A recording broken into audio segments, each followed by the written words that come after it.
Assalomu alaykum, hurmatli o'quvchilar. Biz IDC kitobining IDC milliy sertifikat kitobining takrorlash uchun testlar mavzusini birinchi mavzudan boshlab ishlashni boshladik. Birinchi mavzumuz sonlar va amallar mavzusi. Xo'p, demak, birinchi misollardan yechimini ko'rishni boshlaymiz. Birinchi misol. Birinchi misol A taqsim 2 teng B taqsim 3 teng C. Tenglikni qanoatlantiruvchi natural sonlar uchun A plus B plus C ning eng kichik qiymatini toping debdi. A plus B plus C ning eng kichik qiymatini toping. Xo'p, bu yerda shunday fantaziya qilsak bo'ladi, ya'ni layfhak. Xo'p. A'ni A, B, C'lar natural sonlar va ularning eng kichik qiymatini topishimiz kerak. A demak 2 ga bo'linadigan son, B ham 3 ga bo'linadigan son, C ham natural son. Endi bu eng kichik qiymatni topishimiz uchun demak A, B, C'larni imkon qadar kichik qiymatlarini olishimiz kerak. Bu yerda eng kichik natural son 1 deb tasavvur qiladigan bo'lsak va C ni 1 deb olsak, chunki C butun holatida turibdi. Bu yerda birontasini aniq bir son deydigan bo'lsak, qolganlarini qiymati kattalab ketib qolishi mumkin. Shuning uchun ham C dan boshlab qiymat olish yaxshiroq natija beradi. Ya'ni C ni 1 deb oladigan bo'lsak, B 1 bo'lishi uchun B 3 ga teng bo'lishi kerak. A 1 bo'lishi uchun 2 ga teng bo'lishi kerak. Bular bundan ortiq kichik sonlar bo'la olmaydi. Demak, bizlarda javobimiz 2 plus 3 plus 1 degan javob bo'ladi. Ya'ni 6. C javob. Xo'p. Keyingi misolga o'tamiz. Ikkinchi misol. 23 x 4 y soni 5 ga bo'linsa. Bu qandaydir son ekan? Bu son 5 ga bo'linar ekan. X plus y ning eng katta qiymatini toping. Bu yerda endi eng katta qiymat so'ralyapti. 5 ga bo'linish belgisi 5 ga bo'linish belgisini eslaymiz. 5 ga bo'linish belgisi shunday edi. Oxirgi bitta raqami 5 ga bo'linsa yoki 5 bo'lsa yoki 0 bo'lsa, oxirgi bitta raqam 5 bo'lsa yoki 0 bo'lsa, bu sonimiz 5 ga qoldiqsiz bo'linadi deyilgan. Endi bizga bu yerda eng katta qiymati deyilganligi uchun Y ni ham X ni ham imkon qadar kattaroq qiymatni olishimiz kerak. Demak, Y'imiz yo 0 yo 5 bo'ladi. Bizga katta qiymati deyilganligi uchun biz 5 ta olamiz. Agar kichik qiymati deganda 0 da olardik. 5 ta olamiz, Y'imiz 5 ga teng. Endi X qoldi. X'imiz istalgan son bo'lishi mumkin, istalgan raqam bo'lishi mumkin. Raqamlar 0 dan 9 gacha, 0 dan mana 9 gacha. Endi bu yerda yig'inda eng katta qiymat bo'lishi uchun x ham eng katta bo'lishi kerak. X ni eng katta raqam deb olamiz, ya'ni 9 deb olamiz. Demak, 9 plus 5 teng 14. Javob B. Keyingisi 3-chi savolimiz. Agar A natural soni uchun Agar A natural soni uchun A ning 33-sining oxirgi raqami 7 bo'lsa, A ning oxirgi raqamini toping debdi. Buni osonroq. Xo'p, buni osonroq usuli, qisqaroq va lo'ndaroq chiqarish osonroq usuli javoblardan foydalanish deb o'ylayman. Javoblardan quyidagicha foydalanamiz. Ya'ni, qaysi javobning 33-si raqamini oxirgi raqami 7 bo'ladi. Demak, birinchisi 3, 3 ning 33-si takrorlanish davri 4 bo'lganligi uchun, 3 ning takrorlanish davri 4 bo'lganligi uchun 33 ni 4 ga bo'ladigan bo'lsak 1 qoldiq bo'ladi. Demak, 3 ning birinchisi bo'lib qoladi bu. 3 ning birinchisi 3 bilan tugaydi. Xo'p. Demak, bizga 7 bilan tugash kerak. Keyingisi 7. 7 ning 33-si. 7 ni ham takrorlanish davri 4. 33 ni yana 4 ga bo'ladigan bo'lsa, yana o'sha 1 qoldiq. Demak, 7 ni birinchisi 7 bilan tugaydi. Javoblardan foydalansak, demak javobimiz B javob. Xo'p. Keyingi misolga o'tamiz. Keyingi misolga o'tamiz. 4-chi misol.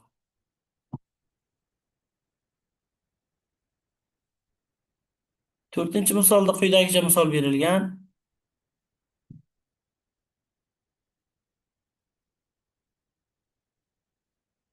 23 ning 2025-si ayrilgan 17 ning 2023-sining oxirgi raqamini toping.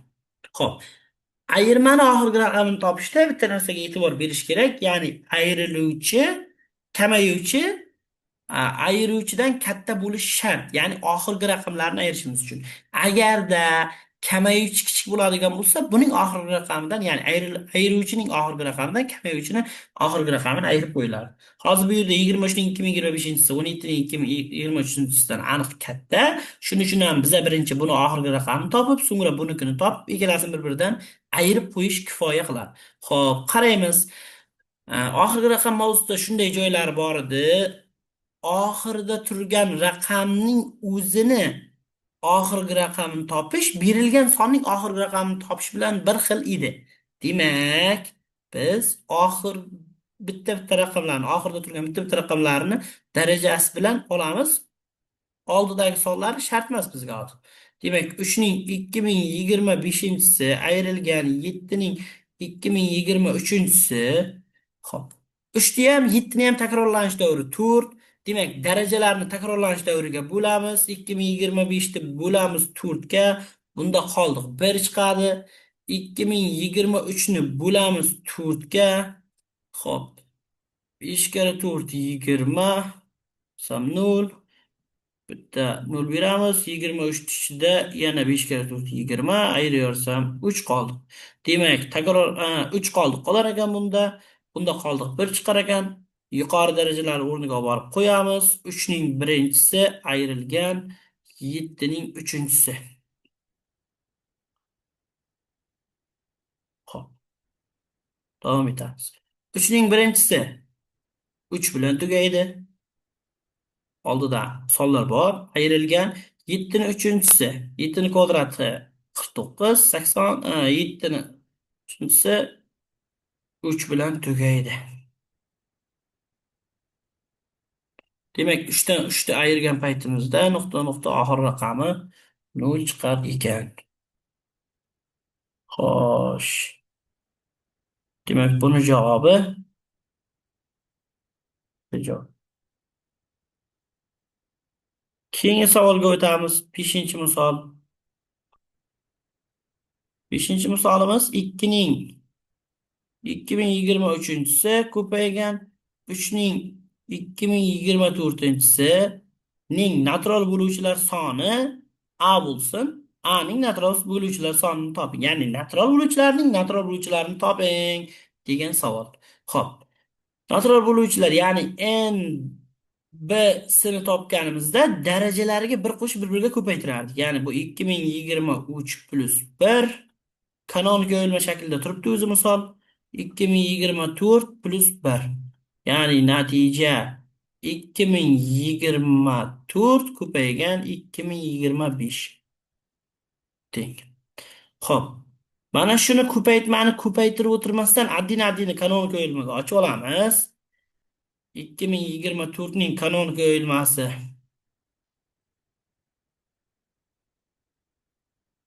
2024 ning kanonik yo'lmasini yozamiz. Demak,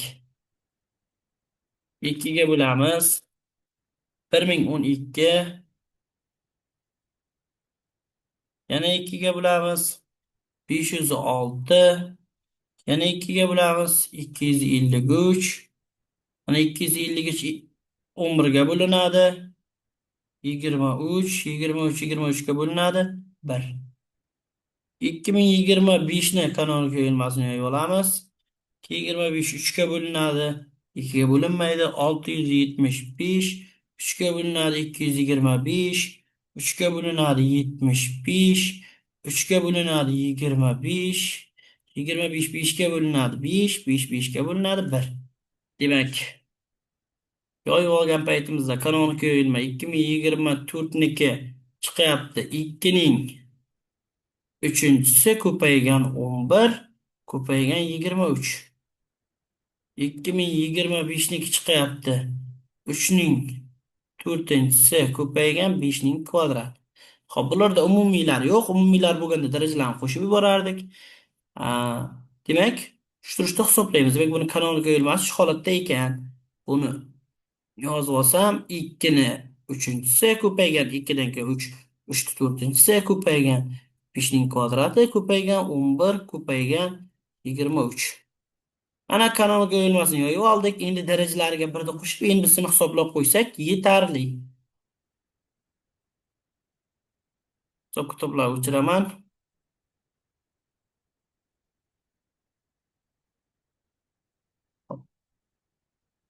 Demak, n va s teng bo'ladi. 2 ni uchinchisi bor, 3 plus 1 ko'paygan 4 plus 1, 3 ni to'rtinchisi, 5 ni kvadrati bo'lgandan keyin 2 plus 1, 11 ni birinchisi 1 plus 1 ko'paygan 23 ni birinchisi yana 1 plus 1. Xo'p. 4 ko'paygan 5 ko'paygan 3 ko'paygan 2 ko'paygan 2. 20, 23 ga ko'paytirsam 60, 120, yana 2 ga ko'paytirsam 240. Demak, javob 240 C javob. Oltinchi misolga e'tibor beramiz. Oltinchi misolda shunday savol berilgan. A teng deyilgan. 2 ning kvadrati ko'paygan 3 ning uchinchisi ko'paygan 5. B teng deyilgan. 2 ni beshinchisi ko'paygan 3 ko'paygan 5 ning kvadrati bo'lsin. Qaysi javobda eng katta son ko'rsatilgan deyilgan. Endi javoblarning barchasi i kub turibdi. I kub shunday narsa. I kubda umumiy ko'paytuvchilarning eng kichiklari olinadi. Qachon eng katta bo'ladi i kub desa, i kubdagi umumiy ko'paytuvchilarning darajalari bir xil bo'lsa, i kubda tanlash imkoniyati bo'lmaydi va ikkita bir xil darajali sonning bittasini oladi.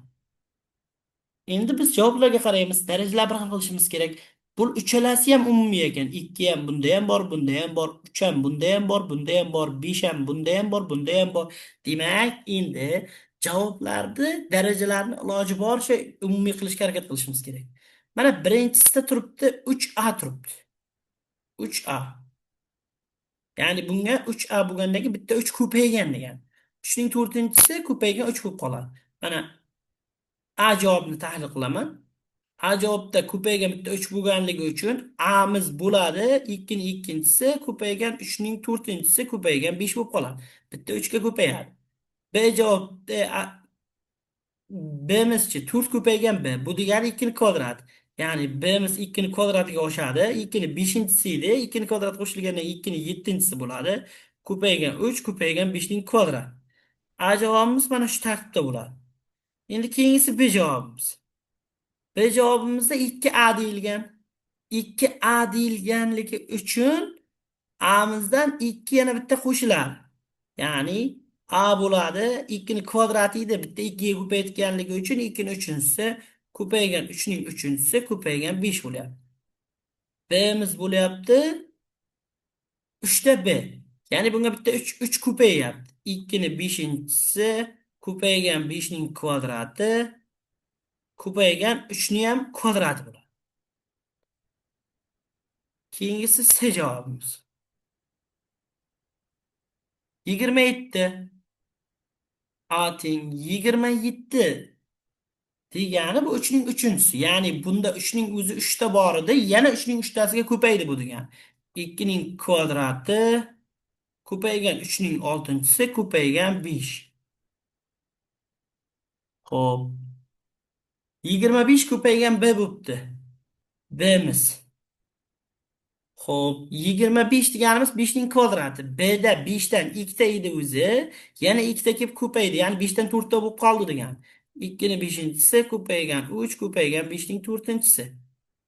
Va oxirgi D javobimiz 5a.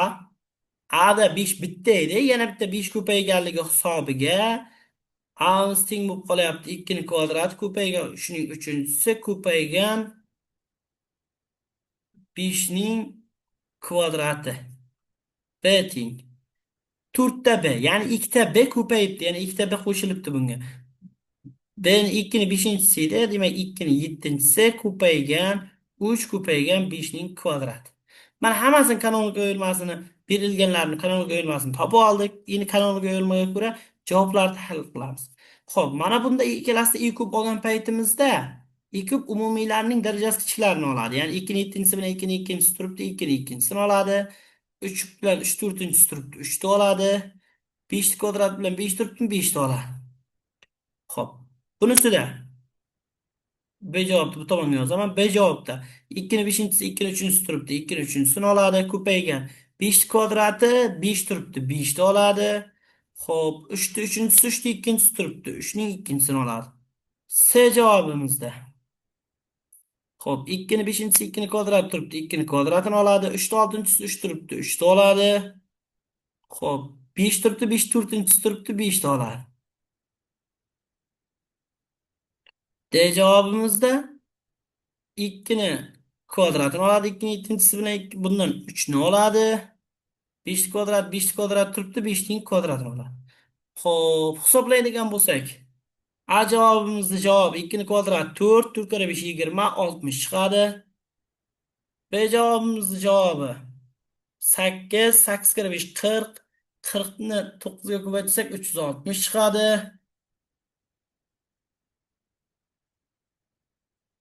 Xo'p, C javobimizda 2'ni kvadrati 4, 4 kare 5 20, 20 ni 3 ga ko'paytirsam 60 chiqadi.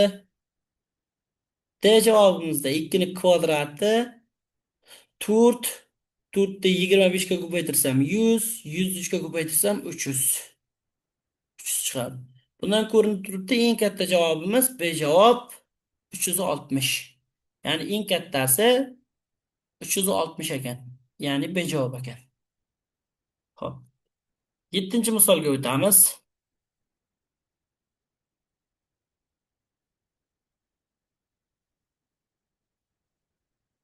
7-chi misol quyidagicha.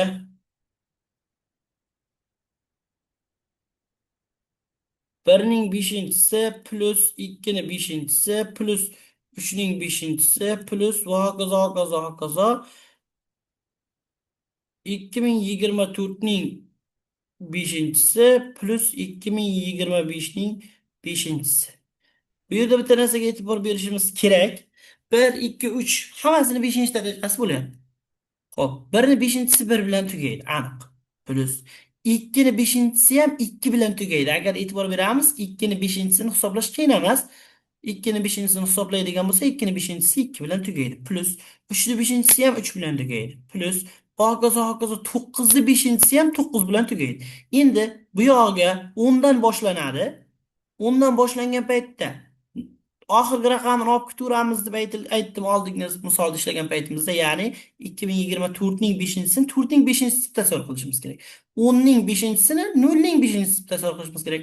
0 ning 5'inchisisi 0 bilan tugaydi. Plus 11 da 1, ya'ni mana bu 1 dan 9 ga bo'lgacha bo'lgan xosiyat ham takrorlanyapti. 1 plus 2 va hokazo hokazo to 2025 gacha faqat o'zi bo'lib kelyapti. Ana endi 1 dan 2025 gacha bo'lgan sonlarni yig'indisini topib qo'yish yetarli. Oxirgi raqamni topishimiz uchun shularni yig'indisini topib qo'yish yetarli. Bu arifmetik progressiyani tashkil etyapti. Bu yerda A birimiz 1 bo'lyapti. D'miz 1 bo'lyapti. Oxirgisi, ya'ni A 2025'imiz 2025 bo'lyapti. Hisoblaydigan bo'lsak 1 plus 2025 taqsim 2 ko'paygan 2025. 2024 taqsim 2, 2026 taqsim 2 bu 1013 bo'ladi, ko'paygan 2025. Bularni oxir raqamni topish uchun oxirgi raqamlarni ko'paytirish yetarli. 3 kare 5 15, 15 ni ham oxiri 5 bilan tugagan. Demak, buni javobi C javob.